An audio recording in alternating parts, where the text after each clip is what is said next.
किसी ने बड़े कमाल की बात कही है कि गुरूर किस बात का करूं जिंदगी में, मेरे मरने के बाद मेरे अपने ही मुझे छूने के बाद हाथ धोएंगे।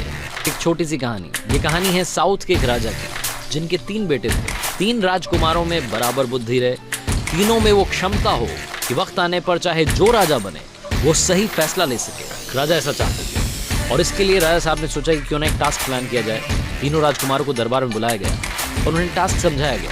राजा ने कहा कि आप तीनों राजकुमारों को बारी बारी से 4-4 महीने के अंतराल में, 4-4 महीने के गैप में एक पेड़ को ढूंढने के लिए जाना है। वो पेड़ हमारे राज्य में नहीं है, आपको दूसरे राज्यों में जाना है और वो पेड़ ढूंढ करके हमें बताना है कि कैसा दिखता है, कैसा वो पेड़ है। राजकुमार ने कहा कि सही है। सबसे बड़े वाले ने पूछा कि पिताजी ये तो बताइए कि पेड़ कौन सा ढूंढना है। तो राजा ने कहा कि आपको नाशपाती का पेड़ ढूंढना है। जो लोग नाशपाती नहीं समझते, पियर जिसे इंग्लिश में कहते हैं, वो पियर का जो ट्री है उसे ढूंढने के लिए राजकुमारों को जाना था। सबसे पहले बारी बड़े राजकुमार की। बड़े राजकुमार गए, देख करके वापस आ गए। उन्हें पास के राज्य में वो पेड़ मिल गया। आकर के उन्होंने पिताजी से कहा कि आप कहें तो मैं बता दूं कि कैसा दिखता है। तो उनके फादर जो कि राजा थे उन्होंने कहा कि नहीं, अभी वेट करो। दूसरे वाले को भेजा गया, बीच वाले जो भैया थे वो गए, फिर सबसे छोटे वाले भाई गए। तीनों राजकुमार जब जाकर के वापस आ गए तो एक बार फिर से राजकुमारों को दरबार में बुलाया गया। सारे मंत्री वहाँ बैठे थे, बाकी छोटे छोटे राजा वहाँ बैठे थे और जो महाराजा थे जिनके राजकुमार थे उन्होंने कहा कि अब बताओ आप कि आपको वो पेड़ कैसा दिखा और कहाँ मिला।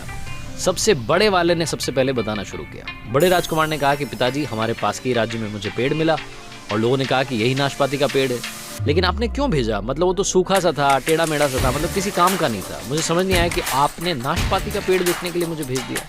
वो ये बोल ही रहा था कि दूसरा वाला जो राजकुमार था, बीच वाला जो था, उसने ये बोलना शुरू कर दिया कि भैया क्या बात कर रहे हो, जो मैंने नाशपाती का पिताजी पेड़ देखा है उस पर हरी भरी पत्तियां थी, लेकिन मुझे एक कमी लगी, उसमें फल नहीं लगे थे। और जैसे ही दूसरा वाला ये बोल रहा था, तीसरा वाला जो सबसे छोटा बेटा था, राजकुमार था, उसने कहा कि पिताजी ये दोनों भैया क्या बात कर रहे हैं, मैंने जो पेड़ देखा है वो नाशपाती का है। मैंने किसानों से कंफर्म किया है, आसपास के लोगों ने बताया कि ये नाशपाती है और उसमें बहुत सारे फल लगे थे, वो फलों से लदा हुआ था। जैसे ही तीनों ने बात बोली, तीनों की बातें एक दूसरे से कॉन्ट्राडिक्ट कर रही थी। तीनों एक दूसरे से झगड़ने लगे।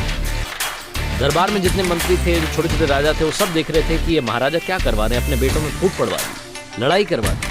तभी राजा अपने सिंहासन से खड़े हुए और बोले कि आप तीनों राजकुमारों को झगड़ने की जरूरत नहीं, आप तीनों ने बिल्कुल सही पेड़ को देखा है, लेकिन क्योंकि आप 4-4 महीने के अंतराल में गए, इसलिए आप तीनों ने एक ही पेड़ को अलग अलग अवतार में देखा है।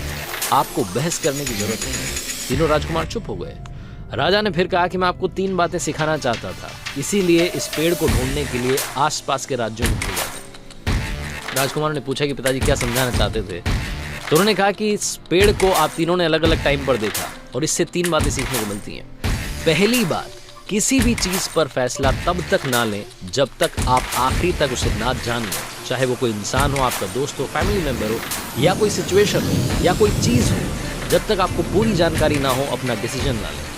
दूसरी चीज जो ये छोटी सी कहानी है, जो राजा ने अपने राजकुमारों को बताया कि जिंदगी में कभी भी किसी को भी जज ना करें। हो सकता है कि वो वक्त उसके लिए खराब चल रहा हो। बड़े वाले राजकुमार ने सोचा था कि सूखा पेड़ था, बीच वाले ने सोचा था कि इस पर तो फल ही नहीं लगते, और तीसरे वाले ने सब कुछ हरा भरा देखा था, फल भी देखे थे। राजा ने कहा कि तीसरी बात जो सबसे जरूरी बात है वो ये कि इंसान की जिंदगी में कभी भी टाइम एक जैसा नहीं रहता। वही पेड़ पतझड़ में सूख जाता है और जब सावन आता है तो हरा भरा हो जाता है। छोटी सी कहानी, मजेदार कहानी, 3 बातें सिखाती है। जिंदगी में इन 3 बातों के साथ, इन 3 लेसन्स के साथ कर दिखाओ कुछ ऐसा कि दुनिया करना चाहे आपके जैसा। याद रखिए, हर सोमवार सुबह 9:30 बजे मेरे चैनल